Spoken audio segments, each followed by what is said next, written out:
नमस्कार. आज या व्हिडिओच्या माध्यमातून आपल्यासमोर काही गोष्टी मी सांगण्याचा प्रयत्न करत आहे. हे आपल्या सर्वांना ज्ञात आहेत, पण आपण ऐकतो, बोलतो, पण त्यावर आपण काही बोलत नाहीत, म्हणजे चर्चाही करत नाही. साधारणपणे हा एकाच जिल्ह्याचा प्रश्न आहे असं नाही, संपूर्ण महाराष्ट्रामध्ये या समस्या असतीलच. पण सातत्याने मला या गोष्टी जाणवतात. पहिला मुद्दा असा आहे की आज बऱ्याच शाळेमध्ये मुख्याध्यापक पद भरलं जात नाही. प्रभारी म्हणजे प्रशासकीय आणि आर्थिक अधिकार बऱ्याच शाळेमध्ये शिक्षकांना दिले जातात. बऱ्याच शाळेमध्ये असा प्रकार सुरू आहे की सेवाज्येष्ठ शिक्षकांना डावलून कनिष्ठ शिक्षकांना प्रशासकीय आणि आर्थिक अधिकार दिले गेल्याच्या बऱ्याचशा केसेस आपल्यासमोर आहेत. आता मुद्दा असा आहे की प्रभारी मुख्याध्यापक पद का दिलं जातं? एखाद्या वेळेस न्यायालयीन प्रकरण असेल तर त्या ठिकाणी ठीक आहे, पण बहुतांश शाळांमध्ये हे प्रभारी मुख्याध्यापक हे का सुरू आहे हे काही समजायला मार्ग नाही. आणि अनुदानित शाळेतील सेवाज्येष्ठ शिक्षक प्रभारी मुख्याध्यापक पदसुद्धा घ्यायला का तयार नाहीत, हा एक महत्त्वपूर्ण प्रश्न आहे. म्हणजे नक्कीच आपलं असंही म्हणता येऊ शकतं की व्यवस्थापनाचा त्यांच्यावर दबाव असेल, पण या गोष्टी कोणी बोलून दाखवत नाही. नियम असा पाहिजे की जो सेवाज्येष्ठ आहे त्यांचेच प्रस्ताव शाळांकडून आले पाहिजेत. आणि दुसरा याच अनुषंगानं दुसरा प्रश्न असा आहे की बऱ्याच शाळांमध्ये जवळपास 60 ते 70 शाळांमधल्या प्रभारी मुख्याध्यापकांचं वेतन बंद आहे. आता वेतन बंद याचं कारण काय आहे की शासकीय आदेशाची अवहेलना, म्हणजे जे शासकीय आदेश येतात त्या आदेशांची अवहेलना. बऱ्याच शाळेतील मुख्याध्यापकांचं वेतन स्थगित केलं जातं. 6-6 महिने वेतन स्थगित आहे, तरीही हे ऐकत नाहीत. याचा अर्थ काय? मग ह्या प्रभारी मुख्याध्यापकांना वेतन नको आहे का? हे प्रभारी मुख्याध्यापक व्यवस्थापनाच्या दबावाखाली आणि शिक्षणाधिकाऱ्यांचे आदेश या दोन्हीच्या कचाट्यात सापडलेला आहे. आज आपण बाहेर अशी चर्चा होते की डेप्युटी डायरेक्टर, शिक्षण उपसंचालक, शिक्षण अधिकारी हे मुख्याध्यापकांना शासकीय आदेश पाठवतात आणि ते शासकीय आदेश कचराकुंडीत टाकून देतात. आलेले पत्र, काही संस्थाचालक असे आहेत की आम्हाला पत्र आलंच नाही असं सांगतात, पत्र प्राप्त झालंच नाही. मग ह्यांची एवढी मुजोरी का वाढलेली आहे? कुठे संगनमत होत आहे? यांची हिंमत का वाढली? सगळ्याच शाळा अशा पद्धतीचा वागत नाहीत. खूप काही संस्था अशा आहेत की ज्या ठिकाणी तात्काळ आदेशाची अंमलबजावणी होते. पण मग न्यायालयीन आदेश बरेच शिक्षक आम्ही पाहतो की त्या शिक्षकांना न्यायालयीन आदेश, शासकीय आदेश हे शाळेमध्ये पाठवले जातात, पण त्याच्यावर कुठल्याही प्रकारची कार्यवाही होत नाही. आणि शिक्षण विभागाकडून सुद्धा संस्थेवर कोणत्याही प्रकारची तात्काळ कार्यवाही होत नाही. आणि हे आदेश डावलून काहीही होत नाही असा समज या शाळांना झालेला आहे. यावर कुठंतरी अंकुश आला पाहिजे. न्यायालयीन आदेश आल्यानंतर सुद्धा जर संस्था ऐकत नसेल तर तात्काळ त्या संस्थेवरती कार्यवाही झाली पाहिजे. कारण संस्था ही शासनाचे अनुदान घेते, वेतन अनुदान घेते. व शासनाला जर अशा संस्था जर ऐकत नसेल तर यांना लगाम घालण्यासाठी त्यांचे अनुदान तात्काळ बंद केलं पाहिजे. एकंदरीत आपण विचार करतो की शासनाचं नियंत्रण या अनुदानित शाळेंवरचं सुटत चाललेलं आहे. याला कारण काय? तुम्ही आम्ही याला जबाबदार आहोत. एक महत्त्वपूर्ण गोष्ट जाणवते की शिक्षणाधिकारी यांच्या बदल्या होतात, उपशिक्षणाधिकाऱ्यांच्या बदल्या होतात, पण बाबू मात्र जसे ते असतात. या बाबूंकडे वर्षानुवर्षे तेच टेबल असतात आणि या बाबूंचं आणि त्या संस्थाचालकांच्या पदाधिकाऱ्यांचे काही संगनमत जुळलेले असतात.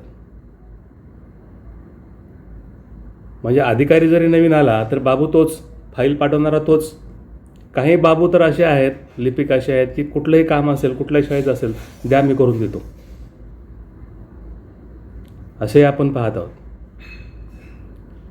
म्हणून यांच्यासुद्धा बदल्या झाल्या पाहिजेत, यांचेसुद्धा टेबल बदलले पाहिजेत. सगळ्यात मोठा प्रश्न असा आपल्याला जाणवतो की बिचारे सेवानिवृत्त झालेले शिक्षक त्या शिक्षणाधिकारी कार्यालयाच्या फेऱ्या मारून मारून त्यांच्या चपला झिजल्या हो. पण वर्षानुवर्ष, वर्ष, दीड वर्षे ही एकाच टेबलला फाईल असते. असं का होतं? त्रुट्या असतील तर त्रुट्या तात्काळ निकाली का निघत नाहीत? त्या शिक्षकांना का झुलवलं जातं? त्यांना त्यांच्या हक्काची पेन्शन का नाही मिळत? त्रुट्या सांगून तात्काळ ते निरसन का केलं जात नाही? ढिगाराचा ढिगारा पडलेला आहे. आणि इकडा विषय चालतो की प्रकरण ऑन दी स्पॉट निघाली.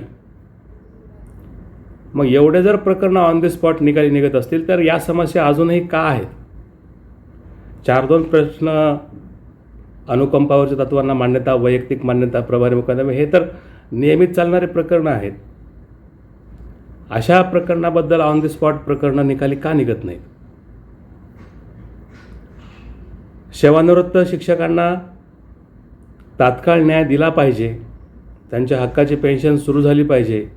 त्यांच्या उतारवयामध्ये त्यांचं वेतन बंद, पेन्शन बंद राहते आणि बिचारे हे कार्यालयाच्या फेऱ्या मारत राहतात, अधिकाऱ्यांना भेटतात, लिपिकांना भेटतात, प्रतिसाद मात्र शून्य असतो. शिक्षकांच्या या ऑन दी स्पॉट जर प्रश्न निकाली निघत असतील तर समस्या राहिलाच नाही पाहिजे. समायोजनाच्या पार्श्वभूमीवर आपण पाहतो आहोत, आजही बऱ्याच शाळा अशा आहेत की त्या शाळा आपल्याकडे किती रिक्त पद आहेत त्या रिक्त पदांची माहितीसुद्धा द्यायला तयार नाहीत, विचारतच नाहीत. अशा बऱ्याच शाळा आहेत. गोंदियामध्ये समायोजन होऊन गेलेलं आहे, पण अशा शाळांवर आदेश शिक्षणाधिकाऱ्याचे येऊन धडकलेले आहेत, तरीही त्या शिक्षकाला त्या ठिकाणी रुजू करून घेतलं जात नाही. अशा संस्थांवर कोणत्या कारवाई केल्या जातात?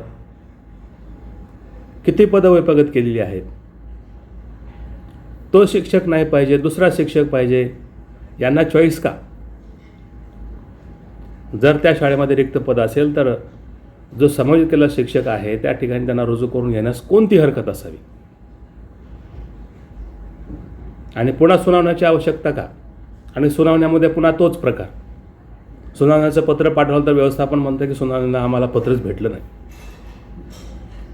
शिक्षणाधिकारी किंवा शिक्षण उपसंचालक सुनावणी तरी लावणार तरी किती? एकाच प्रकरणावर 4 सुनावण्या लावणार किती वेळा?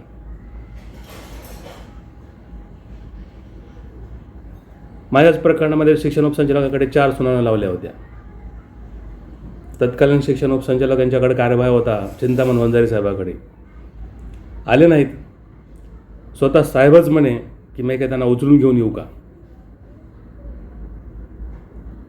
म्हणजे हे मोजोरी संस्थाचालकांची चालूच आहे. कागदपत्राची मागणी केली, पत्र आम्हाला मिळालंच नाही. म्हणजे ज्या शाळांमध्ये रिक्त पदं आहेत त्या शाळांची माहिती जर ती शाळा देत नसेल तर त्या शाळांचं वेतन अनुदान तात्काळ बंद करा. त्याशिवाय या शाळा वठणीवर येणार नाहीत. ज्या शाळांमध्ये समाज शिक्षक गेला आणि त्याला रुजू करून घेतलं जात नाही त्या शाळांचं वेतन अनुदान बंद करा. कारण यांच्यावर कठोर कारवाई केल्याशिवाय हे शासनाचे आदेश मानणार नाहीत.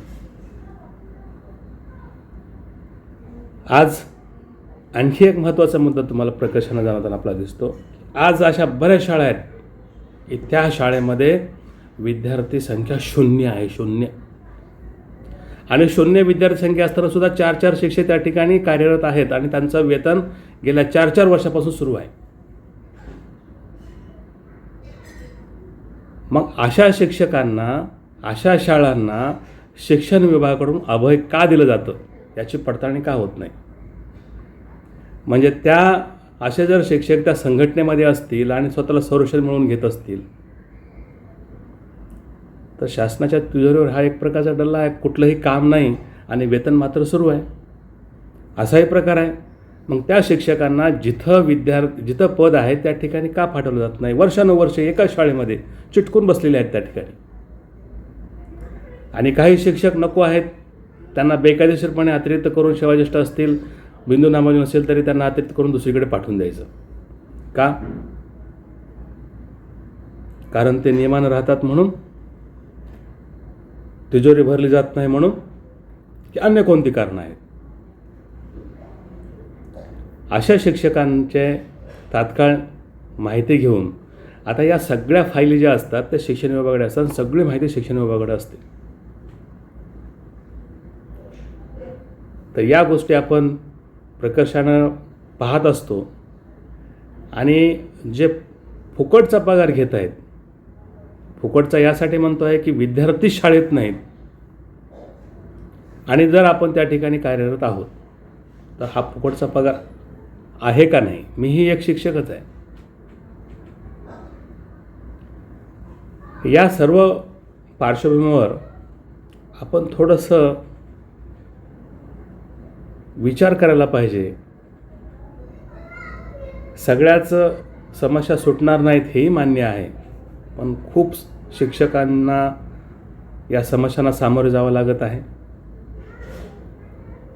शिक्षकांचे वैयक्तिक मान्यतेचे प्रस्ताव निकाली काढले जात नाहीत.